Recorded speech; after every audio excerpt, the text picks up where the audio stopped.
Hi മക്കളെ. അപ്പോൾ നമ്മുടെ +2 ബയോളജിയിലെ ഫസ്റ്റ് ചാപ്റ്റർ ആയിട്ടുള്ള sexual reproduction in flowering plants എന്ന് പറയുന്ന ചാപ്റ്ററിന്റെ നെക്സ്റ്റ് ഒരു പാർട്ട് വീഡിയോയിലേക്കാണ് നമ്മൾ കടക്കുന്നത്. നമ്മൾ ഫ്ലവേഴ്സ് പോളിനേഷൻ പറഞ്ഞിരുന്നു, ഫ്ലവേഴ്സിന്റെ ഡിഫറെന്റ് ടൈപ്സ് ഓഫ് പോളിനേഷൻ പറഞ്ഞിരുന്നു. ഇപ്പോൾ വിൻ പോളിനേറ്റഡ് അതുപോലെ ഇൻസെക്ട് പോളിനേറ്റഡ് പ്ലാന്റ്സിലെ ഫ്ലവേഴ്സിന്റെ ക്യാരക്ടേഴ്സും കാര്യങ്ങളൊക്കെയാണ് ലാസ്റ്റ് പറഞ്ഞു നിർത്തിയിട്ടുണ്ടായിരുന്നത്. ഇന്ന് നമ്മൾ തുടങ്ങാൻ പോകുന്ന ഔട്ട് ബ്രീഡിംഗ് ഡിവൈസസ് എന്നുള്ള ടോപ്പിക് ആണ് കേട്ടോ. അപ്പോൾ ഡിവൈസസ് എന്ന് കേൾക്കുമ്പോൾ ഒരിക്കലും നമ്മളൊരു ഇലക്ട്രോണിക് ഡിവൈസ് ആയിരിക്കും നമ്മൾ എപ്പോഴും മനസ്സിലേക്ക് വരാം. പക്ഷെ അങ്ങനെയല്ല, ഇത് ഡിവൈസ് എന്ന് പറയുമ്പോൾ ഫ്ലവേഴ്സിൽ അല്ലെങ്കിൽ പ്ലാന്റ്സിനകത്തുള്ള ചില ഡിവൈസുകൾ എന്നല്ല അതിന് ഉദ്ദേശിക്കുന്നത്, സർട്ടൻ കണ്ടീഷൻസ് ആണ്. അപ്പോൾ ഔട്ട് ബ്രീഡിംഗ് ഡിവൈസസ് എന്ന് പറഞ്ഞാൽ ദീസ് ആർ സർട്ടൻ കണ്ടീഷൻസ്. അപ്പൊ നമുക്ക് നോക്കാമല്ലോ ഔട്ട് ബ്രീഡിംഗ് ഡിവൈസസ് എന്തൊക്കെയാന്നുള്ളത്. ഓക്കെ, സോ അപ്പൊ നോക്കിക്കോളൂ മക്കളെ. Most of the flowering plants produce hermaphrodites, അതായത് ബൈസെക്ഷൽ ഫ്ലവേഴ്സ്. ദാറ്റ് ഇസ് നിങ്ങൾ പഠിച്ചിട്ടുണ്ടാകും ചെറിയ ക്ലാസ്സിൽ, +1 തന്നെ പഠിച്ചിട്ടുണ്ടാവണം നിങ്ങൾ. എന്താണ് ഹെർമാഫ്രോഡൈറ്റ് എന്ന് പറഞ്ഞാൽ, അല്ലെങ്കിൽ ബൈസെക്ഷൽ എന്ന് പറഞ്ഞാൽ എന്താണ്? Both male and female parts, reproductive parts are seen on the same individual അല്ലേ. ഇപ്പൊ ഫ്ലവറിംഗ് പ്ലാന്റ്സിന്റെ കേസ് പറയുമ്പോൾ ഒരു സിംഗിൾ ഫ്ലവറിൽ തന്നെ എന്ത് കാണുന്നുണ്ട്? മെയിൽ റീപ്രൊഡക്റ്റീവ് പാർട്ടും കാണുന്നുണ്ട്, അതുപോലെ ഫീമെയിൽ റീപ്രൊഡക്റ്റീവ് പാർട്ടും കാണുന്നുണ്ടാകും. അപ്പോ നമ്മൾ പഠിക്കുന്നതിൽ ഓൾമോസ്റ്റ് ഫ്ലവറിംഗ് പ്ലാന്റ്സുകൾ എല്ലാം തന്നെ എങ്ങനെയാ പറഞ്ഞേക്കുന്നത്? ബൈസെക്ഷൽ ഫ്ലവേഴ്സ് ഉണ്ടാകുന്ന പ്ലാന്റ്സ് ആയിട്ടാണ് കൺസിഡർ ചെയ്തിരിക്കുന്നത്. In the bisexual flower pollen grains are likely to come in contact with the stigma of the same flower. അത് സെൽഫ് പോളിനേഷൻ എന്നാണ് നമ്മൾ പറയാ. Continued self pollination results in breeding depression. ഇതും കഴിഞ്ഞ ടോപ്പിക്കുകളിൽ നമ്മൾ ഇന്ന് ഈ ഒരു ചാപ്റ്റർ പറയുന്നതിന് തൊട്ട് മുന്നേ നമ്മൾ കണ്ട വീഡിയോസിൽ ഓൾറെഡി പറഞ്ഞതാണ്. സെൽഫ് പോളിനേഷൻ ആണ് നടക്കുന്നതെന്നുണ്ടെങ്കിൽ, കണ്ടിന്യൂസ് ആയിട്ട് ഇങ്ങനെ റിപ്പീറ്റഡ് ആയിട്ട് സെൽഫ് പോളിനേഷൻ നടന്നു കഴിഞ്ഞിട്ടുണ്ടെങ്കിൽ അവിടെ എന്ത് വരാൻ ചാൻസ് ഉണ്ട് എന്നാ പറഞ്ഞേ? ഇൻബ്രീഡിംഗ് ഡിപ്രഷൻ എന്ന് പറയുന്ന, പിന്നീട് എന്താ പറയാ, ബ്രീഡ് ചെയ്യാൻ പറ്റാത്ത ഇൻബ്രീഡിംഗ് ഡിപ്രഷൻ എന്ന് പറയുന്ന ഒരു കണ്ടീഷനിലേക്ക്, ഒരു സ്റ്റേജിലേക്ക് എത്തും എന്നുള്ളൊരു സംഭവം നമ്മൾ പറഞ്ഞിട്ടുണ്ടായിരുന്നു അല്ലേ. Then flowering plants have developed many devices to discourage self pollination and to encourage cross pollination. അപ്പോ ഈ സെൽഫ് പോളിനേഷനെ ഡിസ്കറേജ് ചെയ്തുകൊണ്ട് നമ്മുടെ സീനോഗമി അല്ലെങ്കിൽ അല്ലോഗമി, ക്രോസ് പോളിനേഷൻ ഇല്ലേ, അതിനെ പ്രൊമോട്ട് ചെയ്യുന്ന അല്ലെങ്കിൽ അതിനെ എൻകറേജ് ചെയ്യുന്ന അത്യാവശ്യം കുറച്ച് ഡിവൈസുകൾ നമ്മുടെ പ്ലാന്റ്സിൽ എന്തായിട്ടുണ്ട്? ഡെവലപ്ഡ് ആയിട്ടുണ്ട്. ഈ ഡിവൈസ് എന്ന് പറയുന്നത് ഞാൻ ഓൾറെഡി തുടങ്ങിയപ്പോൾ തന്നെ പറഞ്ഞിരുന്നു, ഡിവൈസ് എന്ന് പറഞ്ഞാൽ ദീസ് ആർ സർട്ടൻ കണ്ടീഷൻസ് ആണ്, ചില കണ്ടീഷൻസ്, ചില അവസ്ഥകളാണ് നമ്മൾ പറയാൻ പോകുന്നത്. സോ നമുക്ക് നോക്കാം ഔട്ട് ബ്രീഡിംഗ് ഡിവൈസസ് എന്താന്നുള്ള കാര്യം. ഓക്കെ സോ യെസ്, ഇവിടെ നോക്കൂ. ഇൻ സം സ്പീഷീസ്, അത് ആദ്യത്തേത് മുതലൊന്ന് നോക്കാം, ശ്രദ്ധിച്ചിരിക്കുക എല്ലാവരും. ഓക്കെ, അപ്പോ ആദ്യത്തെ പോയിന്റ് നോക്കിക്കോളാം. In some species the plants that the pollen grains ന്റെ കാര്യമാണ് പറയുന്നത് മക്കളെ. the pollen release and stigma receptively are not synchronized. എന്താണത്? റിസെപ്റ്റിവിറ്റി നോട്ട് സിൻക്രണൈസ് എന്ന് വെച്ചിട്ടുണ്ടെങ്കിൽ ചില പ്ലാന്റ്സിന്റെ അല്ലെങ്കിൽ ചില ഫ്ലവറിംഗ് പ്ലാന്റ്സിന്റെ സ്പീഷീസിൽ pollen release and stigma receptivity are not synchronized. അതായത് പോളൻ റിലീസ് ആകുന്ന അതേ സമയത്ത് തന്നെ സ്റ്റിഗ്മ റിസെപ്റ്റീവ് ആയതല്ലേ കാര്യമുള്ളൂ. പോളൻ റിലീസ് ആവുന്ന സമയത്ത് ഫെർട്ടിലൈസേഷൻ നടക്കാൻ സ്റ്റിഗ്മ റെഡി അല്ലെങ്കിൽ പിന്നെ അവിടെ പോളിനേഷൻ നടക്കോ? ഇല്ലല്ലോ. അപ്പൊ അതൊരു അഡ്വാൻറ്റേജ് ആണ്. അപ്പൊ സെയിം ഫ്ലവർ ആണല്ലോ, ഒറ്റ ഫ്ലവറിൽ സെൽഫ് പോളിനേഷന്റെ കാര്യം പറയുന്നത്. അപ്പൊ പോളൻ റിലീസ് ആവുന്ന സമയത്ത് അതേ ഫ്ലവറിന്റെ സ്റ്റിഗ്മ റിസെപ്റ്റീവ് ആവാതെ, റെഡി ആവാതെ, ഫെർട്ടിലൈസേഷന് വേണ്ടി റെഡി ആവാതെ ഇരിക്കുന്ന കണ്ടീഷനെയാണ് നമ്മൾ ആദ്യത്തേതിൽ പറഞ്ഞത്. അതൊരു കണ്ടീഷൻ അല്ലേ. Either the pollen is released before the stigma becomes receptive or the stigma become receptive much before the release of the pollen. ഒന്നില്ലെങ്കിൽ പോളൻ ഗ്രെയിൻസ് വരുന്നതിന് മുന്നേ ഓൾറെഡി റിസെപ്റ്റിവിറ്റിയും കാര്യങ്ങളും കഴിഞ്ഞു പോയിട്ടുണ്ടാവും സ്റ്റിഗ്മയുടെ, അല്ലെങ്കിൽ പോളൻ ഗ്രെയിൻസ് വന്നതിന് ശേഷം, അത് വന്ന് പോളൻ ഗ്രെയിൻസ് അതിന് ഫെർട്ടിലൈസേഷൻ നടക്കാതെ ആ സമയമൊക്കെ കഴിഞ്ഞതിന് ശേഷമായിരിക്കും ചിലപ്പോൾ സ്റ്റിഗ്മ റിസെപ്റ്റീവ് ആവുന്നത്. രണ്ടുപേരും സിൻക്രണൈസ്ഡ് ആയിട്ട് ഒരേ സമയത്ത് നടക്കത്തില്ല. അപ്പോൾ ഒന്നില്ലെങ്കിൽ നേരത്തെ നടക്കും, അല്ലെങ്കിൽ ഇത് കഴിഞ്ഞിട്ട് നടക്കും. സോ അത് ഒന്നാമത്തെ കാര്യമാണ് കേട്ടോ, ഒന്നാമത്തെ ഡിവൈസ് ആയിട്ട് നമുക്ക് അതിനെ കൺസിഡർ ചെയ്യാനായിട്ട് പറ്റും. ഇനി സെൽഫ് ഇൻകോമ്പാറ്റബിലിറ്റി. സെൽഫ് ഇൻകോമ്പാറ്റബിലിറ്റി എന്ന് വെച്ചാൽ എന്താണ്? This is the genetic mechanism which prevents self pollen from the same flower or other flowers of the same plant from fertilizing the ovule by inhibiting pollen germination or pollen tube growth in the pistil. മക്കളെ, അതായത് ഒരേ പൂവിനകത്തെ pollen grains അതേ പൂവിന്റെ സ്റ്റിഗ്മയോ അല്ലെങ്കിൽ ഒരേ പ്ലാന്റിലെ different flowers, രണ്ടും self pollination തന്നെയല്ലേ. അപ്പോൾ ഇത്തരത്തില് ആ ഒരേ സ്പീഷീസിലുള്ള പ്ലാന്റിന്റെ ഫ്ലവേഴ്സ് തന്നെ, അല്ലെങ്കിൽ ഒരേ പ്ലാന്റിലുള്ള ഫ്ലവേഴ്സ് തമ്മിൽ പരസ്പരം എന്താണ് പോളിനേഷൻ നടക്കാതിരിക്കാൻ, ഈ പോളൻ ഗ്രെയിൻസിന് സ്റ്റിഗ്മയെ എന്ത് ചെയ്യാതിരിക്കാനായിട്ടാണ്, അവിടെ പോയിരുന്ന ഫെർട്ടിലൈസേഷൻ നടത്താതിരിക്കാനായിട്ട് ഹെൽപ്പ് ചെയ്യുന്ന ഒരു സാധനമാണ് സെൽഫ് ഇൻകോമ്പാറ്റബിലിറ്റി. എന്താണ്? സ്വന്തം ആളാണെന്ന് കണ്ടു കഴിഞ്ഞാൽ ഇവര് റിസെപ്റ്റീവ് ആവില്ല, ഇതിനെ ആക്സെപ്റ്റ് ചെയ്യത്തില്ല. It is a genetic mechanism. ജീനുമായിട്ട് പ്ലാന്റ്സിന്റെ ജനറ്റിക്കലി പറയുമ്പോൾ ജീനുമായിട്ട് ബന്ധപ്പെട്ട ഒരു മെക്കാനിസം ആണ്. ഇത് എന്ത് ചെയ്യുന്നു പറഞ്ഞ് പ്രിവെന്റ്സ് ദ സെൽഫ് പോളൻ, അതായത് പോളൻ സെൽഫ് പോളൻ തന്നെ അവരുടെ പോളൻ തന്നെ വന്ന് വീണ് അവിടെ ജെർമിനേഷൻ സംഭവിക്കുന്നതിനെ പ്രിവെന്റ് ചെയ്യുകയാണ്. കണ്ടോ, ഒരേ ഫ്ലവർ ആയിക്കോട്ടെ അല്ലെങ്കിൽ ഒരേ പ്ലാന്റിലെ രണ്ട് വ്യത്യസ്ത ഫ്ലവേഴ്സ് ആയിക്കോട്ടെ, ഫെർട്ടിലൈസേഷൻ ഓവ്യൂളിനെ ഫെർട്ടിലൈസ് ചെയ്യുന്നതിനെ ഇൻഹിബിറ്റ് ചെയ്ത് നടക്കത്തില്ല. അവിടെ ആ പരിപാടി അവർ സമ്മതിക്കത്തില്ല. പോളൻ ജെർമിനേഷൻ നടക്കാതെ പോളൻ ഗ്രോത്ത്, അപ്പം പോളൻ ട്യൂബിന്റെ ഗ്രോത്ത് നമ്മുടെ പിസ്റ്റിലിമേന്ന് പോളൻ ട്യൂബിനെ താഴത്തേക്ക് ഗ്രോ ചെയ്യാൻ പെർമിറ്റ് ചെയ്യില്ല. രണ്ടാമത്തേതിന്റെ പേരാണ് സെൽഫ് ഇൻകോമ്പാറ്റബിലിറ്റി. ഇതൊരു ഡിവൈസ് ആണ്. അപ്പൊ ഏതെങ്കിലും ഒരു ഡിവൈസിന്റെ പേര് ചോദിച്ചാൽ നിങ്ങൾ ധൈര്യമായിട്ട് സെൽഫ് ഇൻകോമ്പാറ്റബിലിറ്റി എഴുതിക്കോളാം. ആൻഡ് അടുത്തതാണ് യൂണിസെക്ഷുവാലിറ്റി. അല്ലെ, അടുത്തടുത്ത് നിന്നാൽ അല്ലെങ്കിൽ ഒരുമിച്ച് നിന്നാൽ ആണ് ഈ പറഞ്ഞ സെൽഫ് പോളിനേഷൻ നടക്കുക. സെൽഫ് പോളിനേഷനെ പ്രിവെന്റ് ചെയ്തുകൊണ്ട് ക്രോസ് പോളിനേഷനെ പ്രൊമോട്ട് ചെയ്യുന്ന ആളുകളല്ലേ നമുക്ക് വേണ്ടത്. അതാണ് നമ്മൾ പറഞ്ഞ എന്ത് ഈ ഡിവൈസസ് അല്ലെ, ഔട്ട്ബ്രീഡിംഗ് ഡിവൈസസ് എന്ന് പറയുന്നത്. സോ യൂണിസെക്ഷുവാലിറ്റി അതെന്താന്ന് നോക്കിക്കേ. Production of unisexual flowers, male flowers with stamen that is staminate flower എന്ന് പറയും, female flowers with pistil pistillate flower എന്ന് പറയും. മക്കളെ, ഒരു ചെടിയിൽ പ്ലാന്റ്സ് ഉണ്ടാകുന്ന കേസിൽ എന്താ പറയുന്നത്, ഒരു പ്ലാന്റിൽ ഒരു ഫ്ലവർ എടുത്ത് കഴിഞ്ഞാൽ ആ ഫ്ലവറിനകത്ത് മെയിൽ മാത്രം സ്റ്റേമൻ മാത്രമേ ഉള്ളൂ എന്നുണ്ടെങ്കിൽ നമ്മൾ അതിന് സ്റ്റാമിനേറ്റ് ഫ്ലവേഴ്സ് എന്ന് പറയും.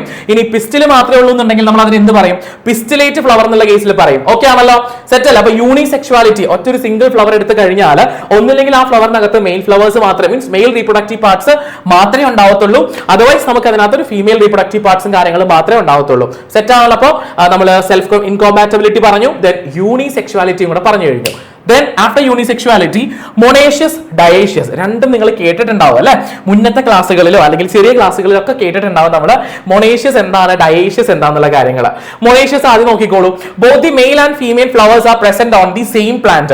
ഒരു പ്ലാന്റ് എടുത്താൽ ഒറ്റ ഫ്ലവറിൽ നിന്ന് പറയുന്നില്ല, ഒറ്റ ഫ്ലവറിൽ നിന്നല്ല, ഒരു പ്ലാന്റിൽ തന്നെ മെയിൽ ഫ്ലവേഴ്സും സെപ്പറേറ്റ് ആയിട്ട് ഉണ്ടാകും, ഫീമെയിൽ ഫ്ലവേഴ്സും സെപ്പറേറ്റ് ആയിട്ട് കാണാൻ പറ്റും. അങ്ങനെയുള്ള പ്ലാന്റ്സിനെയാണ് നമ്മൾ monoecious plants എന്ന് പറയുന്നത്. It prevents autogamy but not geitonogamy. അത് ഓട്ടോഗമി പ്രിവെന്റ് ചെയ്യും. കാരണം എന്താ, ഒരു ഫ്ലവറിൽ എന്ത് മാത്രമേ ഉള്ളൂ, മെയിൽ മാത്രമേ ഉള്ളൂ, മറ്റൊരു ഫ്ലവറിൽ ഫീമെയിൽ മാത്രമേ ഉള്ളൂ. സോ അവിടെ ഓട്ടോഗമി എന്ന് പറയുന്ന പോളിനേഷൻ പ്രിവെന്റ് ആവും. കാരണം എന്താ, ഒരു ഫ്ലവറിൽ രണ്ടുപേരും കൂടി വന്നാലല്ലേ ഈ ഓട്ടോഗമി നടക്കാം. അതവിടെ പ്രിവെന്റഡ് ആണ്. ദെൻ ജീറ്റോണോഗമി പ്രിവെന്റ് ചെയ്യാൻ പറ്റില്ല. കാരണം എന്താണ്, ഒറ്റ ഒരു സിംഗിൾ പ്ലാന്റ് ആണ്, അതിൽ മെയിൽ ഫ്ലവറും ഉണ്ട് ഫീമെയിൽ ഫ്ലവറും ഉണ്ട്. സോ ഇവർ തമ്മിൽ പോളിനേഷൻ നടക്കാം. സോ അവിടെ നമുക്ക് ജീറ്റോണോഗമിയെ പ്രിവെന്റ് ചെയ്യാൻ പറ്റത്തില്ല, പക്ഷെ അവിടെ ഓട്ടോഗമി പ്രിവെന്റഡ് ആണ്. എക്സാമ്പിൾ നമ്മുടെ ക്യുക്കുംബർ. ഓക്കെ, ക്യുക്കുംബർ ഇല്ലേ, വെള്ളരിക്കൊക്കെ ഇല്ലടാ, അത് ഒറ്റൊരു പ്ലാന്റിൽ തന്നെ ഒരു ഫ്ലവർ മൊത്തം മെയിൽ ആയിരിക്കും, ഒരു ഫ്ലവർ മൊത്തം ഫീമെയിൽ ആയിരിക്കും. അങ്ങനെ ഇരിക്കുന്ന കണ്ടീഷനിൽ ഒരു ഫ്ലവറിൽ തന്നെ പോളിനേഷൻ നടക്കില്ല, പക്ഷെ മെയിൽ ഫ്ലവറും ഫീമെയിൽ ഫ്ലവറും അതേ ഒരേ ഒറ്റ പ്ലാന്റിൽ തന്നെ ഉണ്ട്. അപ്പൊ ആ ഒറ്റ പ്ലാന്റിൽ രണ്ട് ഫ്ലവേഴ്സ് ഉള്ളത് കൊണ്ട് തന്നെ അവർ തമ്മിൽ പോളിനേഷൻ നടക്കാം, ജീറ്റോണോഗമി നടക്കാനുള്ള ചാൻസ് ഉണ്ട്. സോ നമുക്ക് അവിടെ ജീറ്റോണോഗമി ഒരിക്കലും പ്രിവെന്റ് ചെയ്യാൻ പറ്റത്തില്ല. വി ക്യാൻ പ്രിവെന്റ് ഓട്ടോഗമി, നമുക്ക് ഓട്ടോഗമി അവിടെ പ്രിവെന്റ് ചെയ്ത് വെക്കാനായിട്ട് പറ്റും.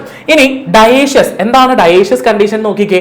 Male and female flowers are present on different plants. Okay, അത് നമ്മുടെ പപ്പായയില്ലേ, പപ്പായയും ഡേറ്റ് പാമും അതുപോലെ തന്നെ നട്ട്മഗ് ഒക്കെ ഇല്ലടാ, ഈ ജാതിക്കയൊക്കെ മരമില്ലേ, അതൊക്കെയാണ്. ഒരു പ്ലാന്റ് എടുത്തു കഴിഞ്ഞാൽ ആ പ്ലാന്റിൽ എന്ത് മാത്രമേ ഉണ്ടാവുള്ളൂ, മൊത്തം മെയിൽ ഫ്ലവേഴ്സ് മാത്രമേ ഉണ്ടാവുള്ളൂ. വേറൊരു പ്ലാന്റ് എടുത്തു കഴിഞ്ഞാൽ ആ പ്ലാന്റിൽ മൊത്തം ഫീമെയിൽ ഫ്ലവേഴ്സ് മാത്രമേ ഉണ്ടാവുള്ളൂ. സോ ഒരു പ്ലാന്റിൽ കംപ്ലീറ്റ് ഒരു ജെൻഡറിലുള്ള ഫ്ലവേഴ്സ് മാത്രം, ഒറ്റ സെക്ഷുവാലിറ്റിയിലുള്ള ഫ്ലവേഴ്സ് മാത്രം. ഇപ്പോൾ മെയിൽ ഫ്ലവേഴ്സ് ഉള്ള പ്ലാന്റ് ആണെങ്കിൽ ആ പ്ലാന്റ് മൊത്തം മെയിൽ ഫ്ലവേഴ്സ് ആയിരിക്കും, ഫീമെയിൽ ഫ്ലവേഴ്സ് ഉള്ള പ്ലാന്റ് ആണെങ്കിൽ ആ പ്ലാന്റിൽ മൊത്തം എന്തായിരിക്കും, ഫീമെയിൽ ഫ്ലവേഴ്സ് ആയിരിക്കും. അതാണ് നമ്മൾ മോണേഷ്യസ് കഴിഞ്ഞിട്ടുള്ള ഡയേഷ്യസും കൊണ്ട് ഉദ്ദേശിക്കുന്നത്. സോ ഇത് എന്താണ്, ബെനിഫിറ്റ് ആണ്. നമുക്ക് സെൽഫ് പോളിനേഷനെ ഓട്ടോഗമിയെ പ്രിവെന്റ് ചെയ്യാനുള്ള ബെനിഫിറ്റ്സും കാര്യങ്ങളല്ലേ ഈ പറയുന്നത് അല്ലേ. സിമ്പിൾ അല്ലേ. ഈ ഡയേഷ്യസ് എന്ന് പറയുന്ന കണ്ടീഷൻ ഭയങ്കര എളുപ്പമാണ്, ഭയങ്കരമായിട്ട് നമുക്ക് യൂസ്ഫുൾ ആയിട്ടുള്ള ഒരു കാര്യം. കാരണം എന്താണ്, രണ്ട് ഡിഫറെന്റ് പ്ലാന്റ് ആണ്, അതുകൊണ്ട് തന്നെ നമുക്ക് ഓട്ടോഗമി നടക്കൂന്ന് പറയാൻ പറ്റില്ല, ജീറ്റോണോഗമി നടക്കില്ല. രണ്ടും പ്രിവെന്റ് ചെയ്യാം, രണ്ട് സെൽഫ് പോളിനേഷനും പ്രിവെന്റ് ചെയ്യാം. ഇവിടെ എന്ത് മാത്രമേ നടക്കത്തുള്ളൂ, ക്രോസ് പോളിനേഷൻ മാത്രമേ നടക്കത്തുള്ളൂ. രണ്ട് ഡിഫറെന്റ് പ്ലാന്റ്സ് തമ്മിലുള്ള പോളിനേഷന്റെ ആ ഒരു പോസിബിലിറ്റി മാത്രമേ നമുക്ക് ഇവിടെ പറ്റത്തുള്ളൂ. ഓക്കെ സർ, ഇനി നമുക്ക് ജസ്റ്റ് ഒന്ന് നോക്കാം. യൂണിസെക്ഷുവാലിറ്റി, അതിനകത്ത് ഡൈക്ലൈനി പറഞ്ഞു നമ്മൾ. Dichogamy, anther and stigma mature at different times. ആന്തറും സ്റ്റിഗ്മയും വ്യത്യസ്ത സമയങ്ങളിൽ മെച്യൂർ ആകുന്നു അല്ലെ, ഡൈക്കോഗമി എന്ന് പറയാം. Dichogamy, anthers mature first. ആദ്യം ആന്തർ ആണ് മെച്യൂർ ആവണമെങ്കിൽ അതിനെ പ്രൊട്ടാൻഡ്രി എന്ന് പറയും, പ്രൊട്ടാൻഡ്രി. ദെൻ സ്റ്റിഗ്മയാണ് ആദ്യം മെച്യൂർ ആവുന്നതെന്നുണ്ടെങ്കിൽ നമ്മൾ അതിനെ പ്രോട്ടോഗൈനി എന്ന് പറയും, പ്രോട്ടോഗൈനി. സെൽഫ് സ്റ്റെറിലിറ്റി, അതിനെയാണ് സെൽഫ് ഇൻകോമ്പാറ്റബിലിറ്റി. ഒരേ ഫ്ലവറിൽ സെയിം ആളെ തന്നെ, അതായത് ഒരു ബൈസെക്ഷൽ ഫ്ലവർ ആണെങ്കിൽ ആ ഫ്ലവറിന്റെ ഫീമെയിൽ പാർട്ടിലേക്ക് അതേ ഫ്ലവറിന്റെ മെയിൽ പോളൻ ഗ്രെയിൻസ് വന്നിട്ട് യാതൊരു കാര്യമില്ല. സെൽഫ് ഇൻകോമ്പാറ്റബിലിറ്റി, സെൽഫ് ഫെർട്ടിലിറ്റി അല്ലെങ്കിൽ സ്റ്റെറിലിറ്റി എന്ന് പറയാം നമുക്ക് കേട്ടോ. സെൽഫ് സ്റ്റെറിലിറ്റി, സ്വന്തം പോളൻ ഗ്രെയിൻസിനെ വെച്ചിട്ട് ഒരിക്കലും ഫെർട്ടിലൈസേഷൻ നടത്തത്തില്ല. അതാണ് സെൽഫ് ഇൻകോമ്പാറ്റബിലിറ്റി. ഇനി നോക്കിക്കേ, ഇതൊക്കെ എന്താ അവസാനം, പ്രീപൊട്ടൻസി. എന്താണ് prepotency? Pollen grains of another flower germinates on the stigma more rapidly than the pollen grains of the same flower. കണ്ടോ? അതായത് പോളൻ ഗ്രെയിൻസ് ചിലപ്പോൾ അതേ ഫ്ലവറിന്റെ വന്ന് വീണേക്കാം, പക്ഷേ ഈ സെയിം ഫ്ലവറിന്റെ പോളൻ ഗ്രെയിൻസ് ജെർമിനേറ്റ് ചെയ്യുന്നതിലും ആദ്യം വേറെ പുറമേ നിന്ന് വരുന്ന ഫ്ലവേഴ്സിന്റെ ആ പോളൻ ഗ്രെയിൻസ് വന്നിട്ടുണ്ടെങ്കിൽ അവരെ ആദ്യം എന്ത് ചെയ്യുള്ളൂ? ജെർമിനേഷൻ, കിളുത്ത് വരാനായിട്ട് ജെർമിനേഷൻ പ്രോസസ്സ് സ്റ്റാർട്ട് ചെയ്യുള്ളൂ. അതിനാണ് പ്രീപൊട്ടൻസി എന്ന് പറയുന്നത്. ഇവിടെയുള്ള ആള് റെഡി ആവുന്നതിന് മുന്നേ പുറമേ നിന്ന് വന്ന ആളുകൾ റെഡി ആയിട്ടുണ്ടാവും. ഓക്കെ, ഇനി ഹെറ്ററോസ്റ്റൈലിയും ഹെർക്കോഗമിയും കൂടി ഉണ്ട്. ഹെറ്ററോസ്റ്റൈലി നോക്കിക്കേ, flowers have different types of height of the style and stamen. stamen താഴെയും അതുപോലെ തന്നെ സ്റ്റിഗ്മ മുകളിലും ആണെന്നുണ്ടെങ്കിൽ നടക്കുമോ പോളിനേഷൻ? ഇല്ലല്ലോ. അതാ പറഞ്ഞത്, നമ്മുടെ ഹൈറ്റ്, സ്റ്റൈലിന്റെയും സ്റ്റേമന്റെയും ഹൈറ്റിൽ വ്യത്യാസം വരുന്ന അനുസരിച്ചിട്ട് ഹെറ്ററോസ്റ്റൈലി, സ്റ്റൈലിന് പൊക്കം കൂടുതലാണ്, താഴെയാണ് സ്റ്റേമിൽ ഇരിക്കുന്നതെങ്കിൽ അവിടെ സെൽഫ് പോളിനേഷൻ പോസിബിൾ അല്ല. ഇപ്പോൾ നമുക്ക് നോർമലി ചിന്തിച്ചു നോക്കുമ്പോൾ അവിടെ സെൽഫ് പോളിനേഷൻ പോസിബിൾ അല്ല. അപ്പോൾ ഹെറ്ററോസ്റ്റൈലി പറഞ്ഞു കൊടുത്തത്. ഹെർക്കോഗമി എന്താണ്? Mature anthers and stigma occurs different position. അതായത് ഒരു ബൈസെക്ഷൽ ഫ്ലവർ ആണെന്ന് കരുതുക, അതിൽ ആന്തറും ഉണ്ട് അതുപോലെ സ്റ്റിഗ്മയും ഉണ്ട്, രണ്ടുണ്ട്, മെയിലും ഫീമെയിലും ഉണ്ട്. പക്ഷേ ഇവർ രണ്ടുപേരും ഏതെങ്കിലും ഒരു പോയിന്റിൽ വെച്ചിട്ട് ഒരു സെയിം ഡയറക്ഷൻ അല്ലെങ്കിൽ ഒരു സെയിം പൊസിഷനിൽ കോൺടാക്റ്റിൽ എങ്ങനെയെങ്കിലും ഒരു കോൺടാക്റ്റിൽ വന്നാലല്ലേ ഈ പറയുന്ന ഫെർട്ടിലൈസേഷനും പോളിനേഷനും ഒക്കെ നടക്കത്തുള്ളൂ. പക്ഷേ ഹെർക്കോഗമി കൊണ്ട് ഉദ്ദേശിക്കുന്നത് എന്താണ്? ആന്തർ നിൽക്കുന്നതുമായിട്ട് ഒരു ബന്ധമില്ലാത്ത സ്ഥലത്തായിരിക്കും എന്ത് നിൽക്കുന്നത്? നമ്മുടെ ഈ പറയുന്ന സ്റ്റിഗ്മ നിൽക്കുന്നത്. സോ രണ്ടുപേരും തമ്മിൽ കോൺടാക്റ്റിൽ വരുന്നില്ല, അതുകൊണ്ട് തന്നെ നമുക്ക് അവിടെ സെൽഫ് പോളിനേഷൻ പ്രിവെന്റ് ചെയ്യാം. സോ രണ്ടിന്റെയും പൊസിഷൻ, മെച്യൂർ ആയിട്ടുള്ള ആന്തറിന്റെയും സ്റ്റിഗ്മയുടെയും പൊസിഷൻ ഡിഫറെന്റ് ആണെന്നുണ്ടെങ്കിൽ അവിടെ നമുക്ക് ഹെർക്കോഗമി എന്നുള്ള കണ്ടീഷൻ പറയാം. ഈ ലിസ്റ്റ് ഒന്ന് എന്റെ മക്കൾ പഠിച്ചു വെച്ചോ, കൃത്യമായിട്ട് പഠിച്ചു വെച്ചോളാം. എക്സാമിന് ചോദിക്കാറുള്ളതാണ്. മിനിമം ഒരു 4-5 എണ്ണമെങ്കിൽ ഇതിനകത്തുനിന്ന് പേര് പഠിച്ചു വെച്ചേക്കാം. എന്തൊക്കെയാണ് നമ്മുടെ ഈ പറയുന്ന devices? Okay, out breeding devices ഏതൊക്കെയാന്നുള്ള കാര്യങ്ങളാണ് ഉദ്ദേശിക്കുന്നത് കേട്ടോ. ആൻസർ അടുത്ത നോക്കിക്കേടാ, പോളൻ പിസ്റ്റൽ ഇന്ററാക്ഷൻ. പോളൻ എന്താന്ന് നമുക്കറിയാം, അതുപോലെ തന്നെ പിസ്റ്റൽ എന്താന്നുള്ള കാര്യം അറിയാം. Then how this pollen and pistil is interacting together. എങ്ങനെയാണ് ഈ പോളൻ ഗ്രെയിൻസും അതുപോലെ ഈ പിസ്റ്റലും തമ്മിലുള്ള ഒരു ഇന്ററാക്ഷൻ കാര്യങ്ങൾ അവിടെ പോസിബിൾ ആവുന്നത്? എന്താണ് പോളൻ പിസ്റ്റൽ ഇന്ററാക്ഷനിൽ ഉദ്ദേശിക്കുന്നത്? All the events from pollen deposition on the stigma until the pollen tube enters the ovule and are together referred to as pollen pistil interaction. ഒരു പ്ലാന്റിന്റെ ഫ്ലവർ എടുത്താൽ ആ ഫ്ലവറിന്റെ സ്റ്റിഗ്മയുടെ സർഫസിൽ കേട്ടോ, ഈ സ്റ്റിഗ്മയുടെ സർഫസിൽ ഒരു പോളൻ ഗ്രെയിൻ വന്ന് വീഴുന്നത് എപ്പോഴാണോ അത് മുതൽ താഴേക്ക് പോളൻ ട്യൂബ് ജെർമിനേറ്റ് ചെയ്ത് ഇത് ഇവിടെ പോയി ഈ ജെർമിനേഷൻ പ്രോസസ് നടന്ന് ഫെർട്ടിലൈസേഷൻ കഴിയുന്ന മുഴുവൻ പ്രോസസ്സിനെ എല്ലാത്തിനെയും കൂടെ ഒരുമിച്ച് നമ്മൾ വിളിക്കുന്ന പേരാണ് പോളൻ പിസ്റ്റൽ ഇന്ററാക്ഷൻ. സെറ്റാണോ? സെറ്റാണല്ലോ. It is a dynamic process which involves pollen recognition followed by promotion or inhibition of the pollen grain. ആ ഒരു പോയിന്റ് നിങ്ങൾ നോക്കില്ലെങ്കിലും കുഴപ്പമില്ല. എന്താണ് പോളൻ പിസ്റ്റൽ ഇന്ററാക്ഷൻ എന്നുള്ള കാര്യം എന്തായാലും നോക്കുക. നമുക്കൊരു ഫിഗർ കാര്യങ്ങളൊക്കെ നമ്മുടെ NCERT ടെക്സ്റ്റ് ബുക്കിൽ വരുന്നുണ്ട്. ആ ഫിഗർ ബേസ് ചെയ്തിട്ട് തന്നെ കാര്യങ്ങൾ പറഞ്ഞു പോവാം. ഓക്കെ, നോക്കാം നമുക്ക് ഫിഗർ. ഓക്കെ, അപ്പോൾ ഈ ഒരു ഫിഗർ ആണ് നമ്മുടെ പോളൻ പിസ്റ്റൽ ഇന്ററാക്ഷൻ കാണിക്കുന്ന നമ്മുടെ NCERT ടെക്സ്റ്റ് ബുക്കിലെ ഫിഗർ എന്ന് പറയുന്നത്. ഇതിൽ നിങ്ങൾ നോക്കുമ്പോൾ കാണാം, നമുക്ക് നമ്മുടെ സ്റ്റിഗ്മയുടെ സർഫസിൽ പോളൻ ഗ്രെയിൻസ് കുറേ വന്നിങ്ങനെ വീണ് കിടക്കുന്ന കാണാമല്ലോ. അതിനകത്ത് ഒരു പോളൻ ട്യൂബ്, അതായത് ഒരു പോളൻ ഗ്രെയിനിൽ നിന്ന് പുറത്തേക്ക് റൈസ് ചെയ്യുന്ന പോളൻ ട്യൂബ് നേരെ നമ്മുടെ സ്റ്റിഗ്മയിൽ നിന്ന് സ്റ്റൈലിലൂടെ താഴേക്ക് ഇറങ്ങി വരുന്നു. എന്നിട്ട് ഒവ്യൂളിനകത്ത് വന്നിട്ട് എഗ്ഗും ഒക്കെ ആയിട്ട് ഫ്യൂസ് ചെയ്യുന്ന പ്രോസസ്സ് കാണാൻ പറ്റുന്നുണ്ടല്ലോ. അപ്പോൾ അവിടെ താഴെ കുറച്ചുകൂടി എൻലാർജ് ചെയ്തിട്ട് ഈ പ്രോസസ്സിനെ വലുതാക്കി കൊടുത്തിട്ടുണ്ട്. നമ്മുടെ ഫിലിഫോം അപ്പാരറ്റസ് ഇല്ലേ, നമ്മൾ ഓൾറെഡി പഠിച്ചിരുന്ന ആ ഫിലിഫോം അപ്പാരറ്റസ് ഇവിടെ കാണാം. ആ ഫിലിഫോം അപ്പാരറ്റസിലൂടെയാണ് മുകളിലേക്ക് ഇവർ എൻ്റർ ചെയ്യുന്നത്. നമുക്ക് നോക്കാം, ജസ്റ്റ് ഒന്ന് എൻലാർജ് ചെയ്ത് നോക്കാം. ഓക്കെ, സോ മൂവ് ചെയ്യുമ്പോൾ ഇതുപോലെ നമുക്ക് നല്ല വലുതായിട്ട് ഫിഗർ കാണാൻ പറ്റുന്നുണ്ടാകും. ഇവിടെ നോക്കിക്കേ, ഈ സർഫസിൽ സ്റ്റിഗ്മയുടെ സർഫസിൽ ഇരിക്കുന്ന ഈ ബോൾ പോലുള്ള സ്ട്രക്ചേഴ്സ് ആണ് നമ്മുടെ എന്താ പോളൻ ഗ്രെയിൻസ് എന്ന് പറയുന്നത്. ഈ പോളൻ ഗ്രെയിൻസ് ഇവിടെ ഇരുന്ന് ജെർമിനേറ്റ് ചെയ്തിട്ട് പോളൻ ട്യൂബ് നേരെ സ്റ്റൈലിനകത്തൂടെ താഴേക്ക് റൈസ് ചെയ്ത് വരുന്നു. ഈ സൈഡിൽ കൂടി ഇങ്ങനെ വന്നിട്ട് ഒവ്യൂളിനകത്തേക്ക് ഇത് എൻട്രി ചെയ്യുവാണ്. കണ്ടോ, നമ്മുടെ എഗ്ഗുമായിട്ട് ഫ്യൂസ് ചെയ്യുന്നു, തന്നെ ഇവിടെ പോളാർ ന്യൂക്ലിയ ആയിട്ടും ഫ്യൂസ് ചെയ്യും. ആ പ്രോസസ്സിന് നമ്മൾ നല്ല ഡീറ്റെയിൽ ആയിട്ട് പഠിക്കണം കേട്ടോ. കാരണം ആ പ്രോസസ്സ് വളരെ ഇമ്പോർട്ടന്റ് ആയിട്ട് ഒരു പ്രോസസ് ആണ്. നമ്മൾ അതിനെ ഡബിൾ ഫെർട്ടിലൈസേഷൻ എന്ന് വിളിക്കണേ. എന്തുകൊണ്ടാണ് ഡബിൾ ഫെർട്ടിലൈസേഷൻ എന്ന് വിളിക്കുന്നത്? അതിന്റെ റീസൺസ് എന്താണ്? അത് കഴിയുമ്പോൾ ഉണ്ടാകുന്ന പ്രൊഡക്ട്സ് എന്തൊക്കെയാണ്? അതെല്ലാം നമുക്ക് പഠിക്കേണ്ടതായിട്ടുണ്ട്. സാർ ആ ഫിഗർ ഒന്ന് വലുതാക്കി കാണിക്കാമോ മക്കളെ? ഈ ഫിഗറും കൂടെ നിങ്ങളൊന്ന് ഇമ്പോർട്ടന്റ് ആയിട്ട് നോക്കുക. ഇത് വളരെ പ്രധാനപ്പെട്ട ഒരു ഫിഗർ ആണ്. Entry of tube into the synergids. നിങ്ങൾ ഇവിടെ നോക്കിക്കേ, ഫിലിഫോം അപ്പാരറ്റസ് വഴി നമ്മുടെ മെയിൽ ഗ്യാമേറ്റും കൊണ്ട് വരുന്ന പോളൻ ട്യൂബ് അകത്തേക്ക് കയറുന്ന കണ്ടല്ലോ. സിനർജിറ്റ്സിലൂടെ, സിനർജിറ്റ്സിലേക്ക് കയറുന്നത് എങ്ങനെയാണ്? ഈ ഫിലിഫോം അപ്പാരറ്റസ് വഴി കയറുകയാണ്. നേരെ കണ്ടോ, ഇവിടെ സിനർജിറ്റ്സിലേക്ക് നേരെ കയറിയിട്ടുണ്ട്. ആൻഡ് ഇവിടെ നോക്കിക്കേ, discharge of the male gamete into a synergid then to egg and central cell. ഇവിടെ ഈ ട്യൂബ് കയറി കഴിഞ്ഞിട്ട് ട്യൂബിന്റെ അകത്തിരിക്കുന്ന മെയിൽ ഗാമേറ്റിനെ ഇവിടെ നോക്കിക്കേ, ഒരെണ്ണം ഇവിടെ നിൽക്കുന്നുണ്ട്, ഒരെണ്ണം ഇവിടെ നിൽക്കുന്നുണ്ട്. അപ്പോൾ ഈ നിൽക്കുന്ന ഒരാളെ പോളാർ ന്യൂക്ലിയേക്കും കൊടുക്കും, ഒരാളെ ഇവിടെയുള്ള എഗ്ഗിനും കൊടുക്കും. ഓക്കെ, അപ്പൊ ആ ഫ്യൂഷനെയാണ്, ഈ നടക്കുന്ന ഫ്യൂഷനെയാണ് നമ്മൾ എന്ത് ചെയ്യുന്നത്, ഈ പറയുന്ന ഡബിൾ ഫെർട്ടിലൈസേഷൻ എന്നുള്ള പേരിൽ വിളിക്കുന്നത്. സാർ ഒന്ന് മൂവ് ചെയ്തോളൂ. ഈ ഫിഗർ നിങ്ങളുടെ NCERT ടെക്സ്റ്റ് ബുക്കിൽ ഉണ്ടോ, ഒന്ന് നോട്ട് ചെയ്ത് ടിക്കറ്റ് വെച്ചേക്കുക, ഇമ്പോർട്ടന്റ് ആണ് കേട്ടോ. ഇതിനകത്ത് നമ്മുടെ സിനർജിറ്റ്സ്, ഫിലിഫോം അപ്പാരറ്റസ്, മെയിൽ ഗാമേറ്റ്സ്, അതുപോലെ തന്നെ സെൻട്രൽ സെല്ല്, ന്യൂക്ലിയസും കാര്യങ്ങളൊക്കെ കൃത്യമായിട്ടൊന്ന് ലേബൽ ചെയ്യാനായിട്ട് പഠിക്കണം, നോക്കി വെക്കണം കേട്ടോ.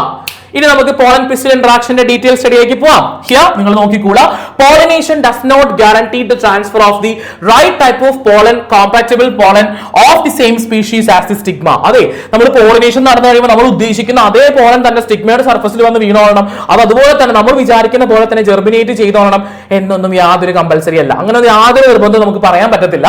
The pistil has the ability to recognize then the pollen, okay, recognize the pollen and whether it is the right type. അതായത് മക്കളെ, പിസ്റ്റലിന് ഒരു കഴിവുണ്ട്. പിസ്റ്റലിന് എന്താണ് കഴിവെന്ന് വെച്ചാൽ, എന്താ പറഞ്ഞിരിക്കുന്ന കഴിവ് എന്താണ്, അതിന് വന്നിരിക്കുന്ന പോളൻ ഗ്രെയിൻ ശരിയായിട്ടുള്ള പോളൻ ആണോ അല്ലയോ എന്ന് തിരിച്ചറിയാനുള്ള കഴിവ് ആർക്കുണ്ട്, നമ്മുടെ പിസ്റ്റലിനുണ്ട്. കണ്ടോ, compatible or the wrong type, correct വരുന്നത് ചേരുന്ന ആളാണോ അല്ലെങ്കിൽ ചേരാത്ത ആളാണോ എന്ന് സെലക്ട് ചെയ്യാനുള്ള എബിലിറ്റി, ആ ഒരു കഴിവ് ആർക്കുണ്ട്, നമ്മുടെ പിസ്റ്റലിനുണ്ട് അല്ലേ.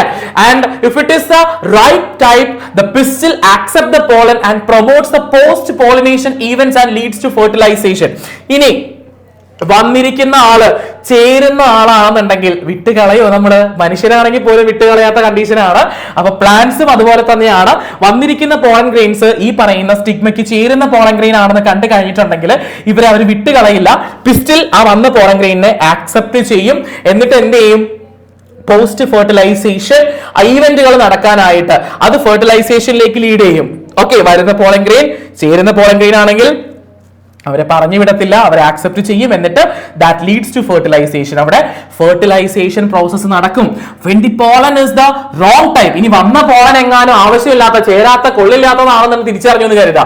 The pistil rejects the pollen, അല്ലെ, നമുക്ക് ഇഷ്ടമല്ലാത്തൊരു പ്രപ്പോസൽ വന്നാൽ പോലും നമ്മൾ റിജക്ട് ചെയ്യുന്ന കാലഘട്ടമാണ്. അതുപോലെ തന്നെയാണ് വന്നിരിക്കുന്ന ഒരു റോങ് ടൈപ്പ് പോളൻ ആണെന്നുണ്ടെങ്കിൽ പിസ്റ്റൽ എന്ത് ചെയ്യും, rejects the pollen by preventing the pollen germination on the stigma or the pollen tube growth in the style. സ്റ്റിഗ്മയുടെ സർഫസിൽ ഇരുന്ന് പോളൻ ജെർമിനേറ്റ് ചെയ്യാനോ അല്ലെങ്കിൽ പോളൻ ട്യൂബിന് നമ്മുടെ സ്റ്റൈലിനകത്തേക്ക് ഗ്രോ ചെയ്ത് ഇറങ്ങാനോ അനുവദിക്കാതെ, പെർമിഷൻ കൊടുക്കാതെ, ഉടനെ വന്നിരിക്കുന്ന പോളൻ ചേരാത്ത ആളാണെങ്കിൽ സഡൻ ആയിട്ട് റിജക്ട് ചെയ്ത് കളഞ്ഞു. പിന്നെ അവിടെ യാതൊരു കൺസിഡറേഷനും ഇല്ല ആ വരുന്ന പോളൻ ഗ്രെയിന്. പിന്നെ അവിടെ ഒരു എന്താ പറയാ, പൊസിഷൻ ഇല്ല, സ്ഥാനമില്ല, അവിടെ കൺസിഡർ ചെയ്യത്തില്ല. Okay, so then the pistil recognizes the pollen grains and its acceptance or rejection is continued.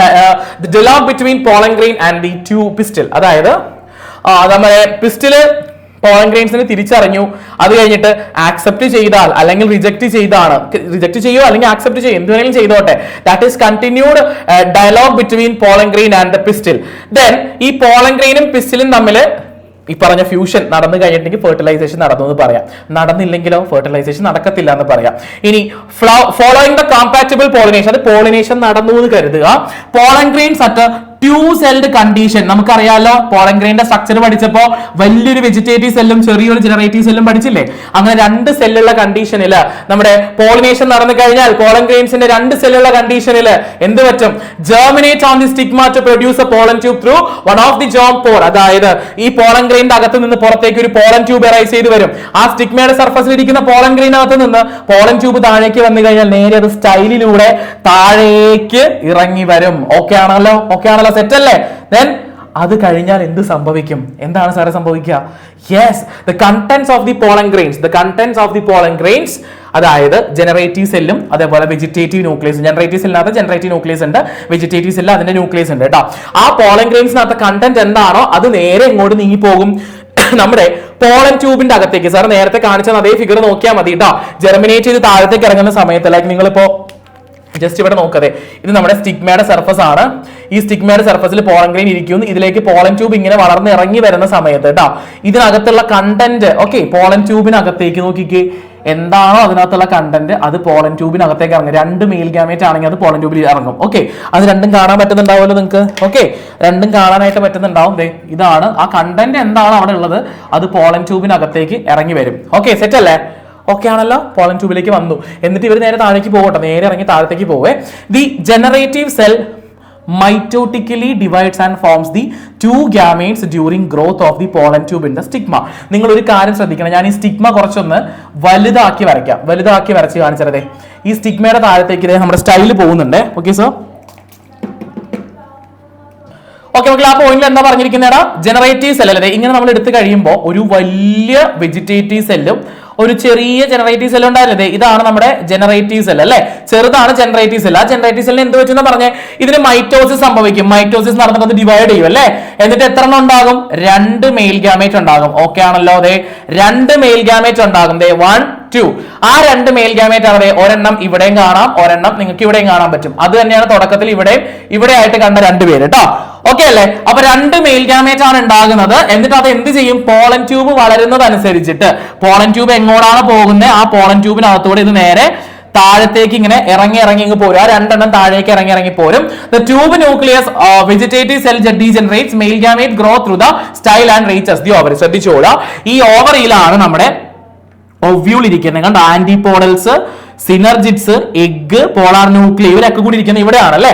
അപ്പോ ഈ പോളൻ ട്യൂബ് നേരെ ഈ സൈഡിൽ കൂടി ഇങ്ങനെ വന്നിട്ട് നമ്മുടെ മൈക്രോപയർ എൻഡിൽ വന്ന് ഫിലിഫോം അപ്പാരറ്റസ് വഴി നേരെ എങ്ങോട്ട് കയറും? സിനർജിഡിനകത്തേക്ക് കയറും. ആ അകത്തേക്ക് കയറുന്നതിന്റെ ഒരു എൻലാർജ്ഡ് വ്യൂ ജസ്റ്റ് സോർന്നൂടെ വരച്ചു തരാം. അകത്തേക്ക് കയറുന്നതിന്റെ ചെറിയൊരു വ്യൂ കാണിക്കാനായിട്ട് ഇവിടെ നമ്മുടെ 3 ആന്റിപോഡൽസ് ഉണ്ട്, 2 സിനർജിറ്റ്സ് ഉണ്ട്, ഒരു എഗ് ഉണ്ട്, പോളാർ ന്യൂക്ലിയസ് 2 എണ്ണം ഉണ്ട്. എല്ലാവർക്കും ഓരോ ന്യൂക്ലിയസ് വരച്ച് കാണിക്കുവാണെങ്കിൽ നല്ലതായിരിക്കും. ദെൻ ഇവിടെ നോക്കിക്കോ മക്കളെ, പോളൻ ട്യൂബ് താഴേക്ക് വന്നിട്ട് ഇതിൽ ഫിലിഫോം അപ്പാരറ്റസ് വഴി ഈ പോളൻ ട്യൂബ് നേരെ ഇതിന്റെ അകത്തേക്ക് എൻ്റർ ചെയ്ത് കയറുവാണ്. അകത്തേക്ക് എൻ്റർ ചെയ്ത് കയറുന്ന സമയത്ത് നിങ്ങൾ ഒന്ന് ശ്രദ്ധിക്കുക. ഇതിനകത്ത് കൂടെ നമ്മൾ നേരത്തെ പറഞ്ഞ 2 മെയിൽ ഗാമേറ്റ് നേരെ താഴേക്ക് വരുന്നുണ്ടായിരുന്നു. ആ 2 മെയിൽ ഗാമേറ്റ് എന്ത് ചെയ്യും? ഇതിനുള്ളിലേക്ക് വരും. ഓക്കെ, ഇതിനകത്ത് വന്ന് ഓവറി വന്ന് ഒവ്യൂളിലെത്തി. എന്നിട്ട് തിയറി പറയുന്നതിന് മുന്നേ സാർ അത് എക്സ്പ്ലെയിൻ ചെയ്തുതരാം എന്താ സംഭവിക്കുന്നത് എന്നുള്ളത് കേട്ടോ. ഇതില് വേറൊരു കളർ യൂസ് ചെയ്തിട്ട് റെഡ് എടുത്തിട്ട് കാണിച്ചു തരാം. ഇതിലേക്ക് വരുന്ന ആദ്യത്തെ മെയിൽ ഗാമേറ്റ് ഇതിലെ പുറത്തേക്ക് വന്നിട്ട് ഇവിടെ എഗിന്റെ കൂട്ടത്തില് ജോയിൻ ചെയ്യും. രണ്ടാമത്തേത് ഇവിടെ വന്ന് പോളാർ ന്യൂക്ലിയയുടെ കൂടെ ജോയിൻ ചെയ്യും. ഓക്കെ ആണല്ലോ. ഒരെണ്ണം എഗിന് കിട്ടി, ബാക്കി ഒരെണ്ണം നമ്മുടെ പോളാർ ന്യൂക്ലിയക്ക് കിട്ടി. ഓക്കെ ആണല്ലോ അത്. അപ്പോ ഇനി ഇവര് 3 പേരും കൂടി ഒരു പരിപാടി ഉണ്ട്, ഇവർ 2 പേരും കൂടെ വേറൊരു പരിപാടി ഉണ്ട്. ഇതാണ് ഫെർട്ടിലൈസേഷന്റെ ഫസ്റ്റ് ഫെർട്ടിലൈസേഷൻ, 2 ഫെർട്ടിലൈസേഷൻ. ഈ 2 ഫെർട്ടിലൈസേഷനും ഇതിനകത്ത് ഒരേ സമയത്ത് ഒരുപോലെ നടക്കുന്നത് കൊണ്ടാണ് നമ്മൾ ഇതിനെ ഡബിൾ ഫെർട്ടിലൈസേഷൻ എന്ന് വിളിക്കുന്നത്. നമുക്ക് നോക്കാം അപ്പൊ എന്താ സംഭവിക്കണേന്ന്. ഞാൻ ജസ്റ്റ് ഇപ്പോൾ പറഞ്ഞിട്ടതാണിത്. ഇതിലേക്കാണ് നമ്മൾ ഇനി ലീഡ് ചെയ്യാൻ പോകുന്നത്. സാറേ മൂവ് ചെയ്യുമ്പോൾ നോക്കാം നമുക്ക്. യെസ്, ഓക്കെ മക്കളെ, അപ്പൊ നമ്മൾ പറഞ്ഞ അതേ കാര്യങ്ങൾ തന്നെയാണ് ഇവിടെ പറഞ്ഞേക്കുന്നത്. ശ്രദ്ധിച്ചോളാം. അപ്പോ ആഫ്റ്റർ റീച്ചിങ് ദ ഓവറി, ഇത് ഓവറിയിൽ എത്തിയതിനു ശേഷം കേട്ടോ, ഇത് ഓവറിയിലാണ്, ഇത് വ്യൂ ആണ് കാണിച്ചേക്കുന്നത്. ഞാൻ പറഞ്ഞ ഓവറിയിലെ അകത്തോട്ട് എത്തിയതിനു ശേഷം it enters the tube, pollen tube enters the ovule through the micropyle. Micropylar റീജിയനിൽ നിന്നും അല്ലെങ്കിൽ ചലാസൽ റീജിയൻ വന്നിട്ട് നമ്മുടെ ഇന്റഗ്മെന്റ് വഴി വന്നിട്ട് നമ്മുടെ ആരാണ്? Filiform apparatus. കണ്ടോ, അതെ ഇവിടെ നോക്കിക്കേ, കണ്ടോ, ഫിലിഫോം അപ്പാരറ്റസിലൂടെ സിനർജിറ്റ്സിനെ ക്രോസ് ചെയ്ത് പോളൻ ട്യൂബ് നേരെ ഒവ്യൂളിനകത്ത് എൻ്റർ ചെയ്യുന്നു. The pollen tube then discharge the 2 non-motile male gametes into the embryo sac. ഈ ഒവ്യൂളിനെ തന്നെയാണ് നമ്മൾ എന്ത് വിളിക്കുന്നത്? എംബ്രിയോ സാക്ക് എന്നും കൂടെ വിളിക്കാം. നമുക്ക് ഇതിനെ എന്തുകൂടെ വിളിക്കാം? എംബ്രിയോ സാക്ക് എന്നും കൂടെ വിളിക്കാം. അപ്പോ ഈ 2 മെയിൽ ഗാമേറ്റും ഇതിനകത്തോട്ട് എംബ്രിയോ സാക്കിനകത്തോട്ട് റിലീസ് ചെയ്യുവാണ്. Okay, both the male gametes are discharging or releasing into the embryo sac. Okay, നമ്മുടെ ഒവ്യൂളിനകത്തേക്ക് എംബ്രിയോ സാക്കിനകത്തേക്ക് ഈ 2 ഗാമേറ്റും കൂടെ മെയിൽ ഗാമേറ്റും കൂടെ റിലീസ് ചെയ്യുവാണ്. സെറ്റ് അല്ലേ? ഓക്കെ ആണല്ലോ. ഇനി ഇത് കഴിഞ്ഞിട്ടാണ് ഇവിടെ നടന്ന 2 ഫെർട്ടിലൈസേഷനും കൂടെ നമ്മളൊരു പേര് വിളിക്കും. എന്താണ് ആ പേര്? Yes, that is double fertilization. Okay, double fertilization. എന്താ ഡബിൾ ഫെർട്ടിലൈസേഷൻ നോക്കിക്കേ. Pollen tube enters one of the synergid and release 2 male gametes into the cytoplasm of the synergid. സിനർജിനകത്തോട്ട് കയറിയിട്ട് സിനർജിനകത്ത് സൈറ്റോപ്ലാസത്തിലേക്ക് നമ്മൾ ഒരു മെയിൽ ഗാമേറ്റ് റിലീസ് ചെയ്യുന്നു. ആ മെയിൽ ഗാമേറ്റ് റീപ്രൊഡക്ഷനിൽ പാർട്ടിസിപ്പേറ്റ് ചെയ്യും, ഫെർട്ടിലൈസേഷനിൽ participate ചെയ്യും. ബാക്കി ഒരെണ്ണം കൂടി ഇല്ലേ? അതോ അതും ഈ പറയുന്ന ഫെർട്ടിലൈസേഷനിൽ പാർട്ടിസിപ്പേറ്റ് ചെയ്യും. both of them are involved in fertilization. രണ്ടുപേരും രണ്ട് മെയിൽ ഗാമേറ്റ് ആണ് വരുന്നതെന്നുണ്ടെങ്കിൽ ഈ രണ്ട് മെയിൽ ഗാമേറ്റും റീപ്രൊഡക്ഷനിൽ ഫെർട്ടിലൈസേഷൻ പ്രോസസ്സിൽ പാർട്ടിസിപ്പേറ്റ് ചെയ്യാൻ വേണ്ടി വരുന്നവരാണ്. One of the male gamete fuses with the egg. Sir പറഞ്ഞില്ലേ ആദ്യമേ ആ നമ്പർ 1 എന്നിട്ടിരിക്കുന്നത് എന്താണ്? അതിൽ ഒരു മെയിൽ ഗാമേറ്റ് നമ്മുടെ എഗ്ഗുമായിട്ട് ഫ്യൂസ് ചെയ്യുന്നുണ്ട് and form the diploid zygote showing syngamy. ശ്രദ്ധിച്ചോളാം ഇവിടെ മെയിൽ ഗാമേറ്റിൽ ഒരെണ്ണം വന്ന് എഗ്ഗുമായി ഫ്യൂസ് ചെയ്യുന്ന ആ ഫ്യൂഷനെ നമ്മൾ വിളിക്കുന്ന പേരാണ് സിൻഗമി. ഓക്കെ അല്ലേ? സെറ്റ് ആണല്ലോ? സിൻഗമി എന്ന് വിളിക്കുക കേട്ടോ. സിൻഗമി, അതായത് അവിടെ ഇരുന്ന egg N condition, haploid condition ആയിരുന്നു, വന്ന മെയിൽ ഗാമേറ്റും എൻ കണ്ടീഷൻ ആയിരുന്നു. അപ്പൊ n+n 2n സിൻഗമി, ഒരുപോലെയുള്ള ഗാമേറ്റുകൾ ഫ്യൂസ് ചെയ്യുന്നതിനെ സിൻഗമി എന്ന് പറയും. ഉണ്ടായത് സൈഗോട്ട് ആണ് മക്കളെ. സിൻഗമി നടന്നു കഴിഞ്ഞപ്പോൾ ഉണ്ടായ സാധനം സൈഗോട്ട് ആണ്. സൈഗോട്ട് 2n കണ്ടീഷൻ ആണ്. 2n കണ്ടീഷൻ എന്ന് പറയുമ്പോൾ ഡിപ്ലോയിഡ് ആണ്. ഓക്കെ, ഡിപ്ലോയിഡ് കണ്ടീഷനിലാണ് സൈഗോട്ട് ഇരിക്കുന്നത്. ഓക്കെ ആണല്ലോ? സിൻഗമി നടന്നു കഴിയുമ്പോൾ ഉണ്ടാകുന്നത് സൈഗോട്ട് ആണ്. സെറ്റ് അല്ലേ? ഓക്കെ, സോ ഇനി നമ്മളൊന്ന് മൂവ് ചെയ്യുമ്പോൾ നെക്സ്റ്റ് വരാൻ പോകുന്നത് അതർ ബാലൻസ്, ബാക്കി നിൽക്കുന്ന ഒരു മെയിൽ ഗാമേറ്റ് ഇല്ലേ, അത് നേരെ പോയിട്ട് നമ്മുടെ നടുവിൽ നിൽക്കുന്ന 2 പോളാർ ന്യൂക്ലിയ ഉണ്ടായിരുന്നില്ലേ, ആ പോളാർ ന്യൂക്ലിയയുടെ കൂട്ടത്തിൽ അങ്ങോട്ട് ചേരും. ഓക്കെ, അപ്പോ പോളാർ ന്യൂക്ലിയയിൽ ഒരാള് N ആയിരുന്നു, മറ്റേ ആളും N ആയിരുന്നു. ഈ മെയിൽ ഗാമേറ്റൂടെ വന്നു കഴിഞ്ഞപ്പോൾ അത് ഒരു എന്നും കൂടി വന്നു. അപ്പൊ n+n+n 3n കണ്ടീഷൻ ആയി, ട്രിപ്ലോയിഡ് കണ്ടീഷൻ ആയി അല്ലെ? ട്രിപ്ലോയിഡ് കണ്ടീഷൻ ആയി. നോക്കിക്കേ, അപ്പൊ in the central cell they fuses with them to form triploid primary endosperm nucleus. കണ്ടോ? ഈ 2 പോളാർ ന്യൂക്ലിയയുടെ കൂടെ നമ്മുടെ മെയിൽ ഗാമേറ്റോടെ കൂടി ചേർന്ന് കഴിയുമ്പോൾ ഉണ്ടാകുന്ന സാധനമാണ് പെൻ, പ്രൈമറി എൻഡോസ്പെർം ന്യൂക്ലിയസ് എന്നാണ് നമ്മൾ അതിനെ പറയാ. Primary endosperm nucleus exhibiting triple fusion. കണ്ടോ മക്കളെ? 3 ഹാപ്ലോയിഡ്, n ഹാപ്ലോയിഡ് 3 ഹാപ്ലോയിഡ് കൂടി ചേർന്നു, അപ്പൊ ട്രിപ്ലോയിഡ് ആയി. അപ്പൊ 3 ഹാപ്ലോയിഡ് ഗാമേറ്റുകൾ കൂടി ചേർന്ന് 3n ട്രിപ്ലോയിഡ് കണ്ടീഷനിലേക്ക് ഒരു പുതിയ ആളുണ്ടാകുന്നു, പെൻ ഉണ്ടാകുന്നു, പ്രൈമറി എൻഡോസ്പെർം ന്യൂക്ലിയസ് ഉണ്ടാകുന്ന പ്രോസസ്സിനെ ട്രിപ്പിൾ ഫ്യൂഷൻ എന്ന് വിളിക്കുന്നു. അപ്പൊ നമ്മൾ ഇതിനെ ആദ്യം വിളിച്ചത് സിൻഗമി ആയിരുന്നെങ്കിൽ ദെൻ നമ്മുടെ 3 ട്രിപ്പിൾ ആയിട്ടുള്ള ആ ഒരു 3n കണ്ടീഷൻ ഉണ്ടാകുന്നതിനെ ട്രിപ്പിൾ ഫ്യൂഷൻ എന്ന് വിളിക്കാം. 3 ഹാപ്ലോയിഡ് ആയിട്ടുള്ള ആളുകൾ കൂടി ചേരുന്നതിനെ ട്രിപ്പിൾ ഫ്യൂഷൻ എന്ന് വിളിച്ചു. അപ്പോ ട്രിപ്പിൾ ഫ്യൂഷൻ എന്ന് പറയുന്ന ഫെർട്ടിലൈസേഷനും അതേപോലെ സിൻഗമി എന്ന് പറയുന്ന ഫെർട്ടിലൈസേഷനും ഒരുമിച്ച് നടക്കുവാണ് അല്ലെ? സിൻഗമി പ്ലസ് ട്രിപ്പിൾ ഫ്യൂഷൻ രണ്ടും കൂടെ ഒരുമിച്ച് നമ്മൾ അതിനെ വിളിക്കുന്ന പേരാണ് double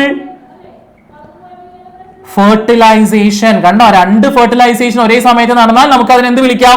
double fertilisation. So syngamy നിങ്ങളുടെ എക്സാമിന് ചോദിക്കാൻ പോകുന്ന ക്വസ്റ്റ്യൻ ആണ്, വാട്ട് ഈസ് ഡബിൾ ഫെർട്ടിലൈസേഷൻ, അല്ലെങ്കിൽ which are the 2 events takes place in double fertilization. Double fertilization നടക്കുമ്പോൾ അവിടെ നടക്കുന്ന 2 ഈവന്റുകൾ ഏതൊക്കെയാണ്? സിൻഗമി എഴുതണം, ട്രിപ്പിൾ ഫ്യൂഷൻ എഴുതണം, 1 മാർക്ക് നമുക്ക് കിട്ടുകയും ചെയ്യും. Okay, as syngamy and triple fusion takes place simultaneously in the embryo sac, it is termed as ദേ കിടക്കുന്നു ഡബിൾ ഫെർട്ടിലൈസേഷൻ. കണ്ടോ? എംബ്രിയോ സാക്കിനകത്ത് സിൻഗമിയും ട്രിപ്പിൾ ഫ്യൂഷനും ഒരേ സമയം നടക്കുന്നതുകൊണ്ട് നമുക്ക് അതിനെ ഡബിൾ ഫെർട്ടിലൈസേഷൻ എന്ന് വിളിക്കാം. ആഫ്റ്റർ ട്രിപ്പിൾ ഫ്യൂഷൻ, ഇനി ട്രിപ്പിൾ ഫ്യൂഷൻ കഴിയുമ്പോൾ സെൻട്രൽ സെൽ എന്തായിട്ടാ മാറും മക്കളെ? പ്രൈമറി എൻഡോസ്പെർം സെല്ലായിട്ട് മാറും. പ്രൈമറി എൻഡോസ്പെർം ന്യൂക്ലിയസ് ആണ് ഉണ്ടായത്, അത് പിന്നീട് പ്രൈമറി എൻഡോസ്പെർം സെല്ലായിട്ട് അങ്ങോട്ട് മാറും. ഓക്കെ അല്ലേ? ഡൗട്ട് ഒന്നുമില്ലല്ലോ. ഇനി 3n അതായത് ട്രിപ്ലോയിഡ് കണ്ടീഷനിൽ ഡെവലപ്സ് ഇൻ ടു എൻഡോസ്പെർം. ഈ പ്രൈമറി എൻഡോസ്പെർം സെൽ ഉണ്ടായി, ആ ആദ്യം പ്രൈമറി എൻഡോസ്പെർം ന്യൂക്ലിയസ് ഉണ്ടായി, പിന്നെ പ്രൈമറി എൻഡോസ്പെർം സെൽ ഉണ്ടായി. ഈ സാധനമാണ് പിന്നീട് എൻഡോസ്പെർം ആയിട്ട് മാറുന്നത്. ഓക്കെ, എൻഡോസ്പെർം എന്ന് പറയുന്ന കണ്ടീഷനിലേക്ക് എത്തും. Primary endosperm nucleus, primary endosperm cell, then endosperm. Okay ആണല്ലോ? അത് കഴിഞ്ഞാല് എൻഡോസ്പെർം 3n കണ്ടീഷൻ ആണ് മക്കളെ. ട്രിപ്ലോയിഡ് ആയിരുന്നില്ലേ? 3n ആണ് എൻഡോസ്പെർം ഉണ്ടാവുന്നത്. ആൻഡ് ഇവിടെ നോക്കിക്കേ, സൈഗോട്ട് 2n കണ്ടീഷനിലുള്ള zygote later develops into an embryo. കണ്ടോ? ഈ സൈഗോട്ട് ആണ് പിന്നീട് എന്തായിട്ട് മാറുക? ഡിപ്ലോയിഡ് സൈഗോട്ട് ആണ് എംബ്രിയോ ആയിട്ട് മാറുന്നേ. ആ ചെടിയിൽ ഉണ്ടാകുന്ന ഫ്രൂട്ട്സ് ഒക്കെ ഉണ്ടാകും, സീഡൊക്കെ ഉണ്ടാകാൻ പോകുമ്പോഴുള്ള എംബ്രിയോ ആയിട്ട് മാറുന്നേ. Double fertilization is an event unique to flowering plants. മക്കൾ ശ്രദ്ധിച്ചോളാം, നമ്മൾ ഈ പറഞ്ഞ ഡബിൾ ഫെർട്ടിലൈസേഷൻ, സിൻഗമിയും ട്രിപ്പിൾ ഫ്യൂഷനും ഒരുമിച്ച് നടക്കുന്ന ഡബിൾ ഫെർട്ടിലൈസേഷൻ ഫ്ലവറിംഗ് പ്ലാന്റ്സിന് മാത്രം, ഓക്കെ, പൂക്കൾ ഉണ്ടാകുന്ന ഫ്ലവറിംഗ് പ്ലാന്റ്സിന് മാത്രം ആപ്ലിക്കബിൾ ആയിട്ടുള്ള ഒരു ഫെർട്ടിലൈസേഷൻ ആണ്. ഇത് വേറൊരു പ്ലാന്റിലും, ജിംനോസ്പെർമിലോ ടെറിഡോഫൈറ്റിലോ ബ്രയോഫൈറ്റ്സിലോ ഒന്നും നടക്കത്തില്ല. It is only applicable for our angiosperms. Okay, angiosperms എന്ന് പറയുന്ന ഫ്ലവറിംഗ് പ്ലാന്റ്സിന് മാത്രം ആപ്ലിക്കബിൾ ആയിട്ടുള്ള ഒരു സാധനമാണ് ഡബിൾ ഫെർട്ടിലൈസേഷൻ. ഓക്കെ അല്ലേ? ഓക്കെ, അപ്പൊ നമുക്ക് ഈ ഡബിൾ ഫെർട്ടിലൈസേഷൻ കഴിഞ്ഞ് കഴിയുമ്പോൾ എന്ത് സംഭവിക്കുന്നു നോക്കിയാലോ ജസ്റ്റ് ഒന്ന്. ഓക്കെ സാർ, അപ്പൊ നമുക്ക് നോക്കാം മക്കളെ, ഇതാണ് നമ്മുടെ ഡബിൾ ഫെർട്ടിലൈസേഷൻ കഴിഞ്ഞ് കഴിയുമ്പോൾ സംഭവിക്കുന്നത് post fertilization structures and events. Okay, fertilization കഴിഞ്ഞ് കഴിയുമ്പോൾ അതിനെയാണ് പോസ്റ്റ് ഫെർട്ടിലൈസേഷൻ എന്ന് പറയുന്നത് കേട്ടോ. ഫെർട്ടിലൈസേഷൻ കഴിഞ്ഞ് കഴിയുമ്പോൾ എന്ത് സ്ട്രക്ചർ ആണ് ഉണ്ടാവുന്നത്, അവിടെ എന്താണ് സംഭവിക്കുന്നത്? The events that takes place in the flower after double fertilization are collectively known as post fertilization changes. Okay, അല്ലെങ്കിൽ ഈവെന്റ്സ് എന്ന് പറയാം നമുക്ക്. ഫെർട്ടിലൈസേഷൻ കഴിഞ്ഞ് കഴിയുമ്പോൾ, ഡബിൾ ഫെർട്ടിലൈസേഷൻ കഴിഞ്ഞ് കഴിയുമ്പോൾ ഒരു ഫ്ലവറിനകത്ത് അല്ലെങ്കിൽ ഒരു പ്ലാന്റിലെ ഫ്ലവറിനകത്ത് ഉണ്ടാകുന്ന മാറ്റങ്ങളെ മുഴുവൻ ഒരുമിച്ചാണ് നമ്മൾ വിളിക്കുന്നത് പോസ്റ്റ് ഫെർട്ടിലൈസേഷൻ ഈവെന്റ്സ് എന്ന് വിളിക്കുന്നത്. അപ്പോ പോസ്റ്റ് ഫെർട്ടിലൈസേഷൻ ഈവെന്റ്സ് ഏതൊക്കെയാണെന്ന് നോക്കിക്കേ. എൻഡോസ്പേം ഡെവലപ്മെന്റ് നടക്കും, എംബ്രിയോ ഡെവലപ്മെന്റ് നടക്കും, maturation of ovule into seed, ovule seed ആയിട്ട് മാറും, ഓവറി ഫ്രൂട്ട് ആയിട്ട് മാറും കേട്ടോ. എംബ്രിയോ ഡെവലപ്പ് ആകും, എൻഡോസ്പേം ഡെവലപ്പ് ആകും കേട്ടോ. പെന്ന് പ്രൈമറി എൻഡോസ്പേം ന്യൂക്ലിയസിന് എൻഡോസ്പേം ഉണ്ടായി, സൈഗോട്ടിന് എംബ്രിയോ ഉണ്ടായി, മെച്ചുറേഷൻ ഒവ്യൂൾ പിന്നീട് സീഡ് ആയിട്ട് മാറി, ഓവറി പിന്നീട് ഫ്രൂട്ട് ആയിട്ട് മാറി. ഇതൊന്ന് നോട്ട് ചെയ്ത് വെക്കണം, ഇത് എക്സാമിന് ചോദിക്കുന്നതാണ് കേട്ടോ. പോസ്റ്റ് ഫെർട്ടിലൈസേഷൻ ഈവെന്റ്സ് എന്തൊക്കെയാണെന്നുള്ളത്. അപ്പോ ഈ ഒരു വീഡിയോയിൽ സാർ ഈ പറയുന്ന പോസ്റ്റ് ഫെർട്ടിലൈസേഷൻ ഈവെന്റ്സ് വരെയുള്ള കാര്യങ്ങളെ പറയുന്നുള്ളൂ. ഇത് കഴിഞ്ഞിട്ട് നമുക്ക് ഒരു ആർട്ടിഫിഷ്യൽ ഫെർട്ടിലൈസേഷൻ നോക്കാനുണ്ട്, എൻഡോസ്പേം ഡെവലപ്മെന്റ് നോക്കാനുണ്ട്, എംബ്രിയോ ഡെവലപ്മെന്റ് നോക്കാനുണ്ട്. ആ കാര്യങ്ങളൊക്കെ നമ്മൾ എന്തായാലും നെക്സ്റ്റ് ഒരു പാർട്ട് വീഡിയോയിലായിരിക്കും ഡിസ്കസ് ചെയ്യുന്നുണ്ടാവാം. അപ്പൊ അടുത്തൊരു പാർട്ട് വീഡിയോയിൽ വീണ്ടും നമുക്ക് ആർട്ടിഫിഷ്യൽ ഫെർട്ടിലൈസേഷനും ഡബിൾ ഫെർട്ടിലൈസേഷൻ കഴിഞ്ഞിട്ടുള്ള ബാലൻസ് പോർഷനുമായിട്ട് കാണുന്നത് വരെ എല്ലാവർക്കും ടാറ്റാ ബൈ, സീ യു.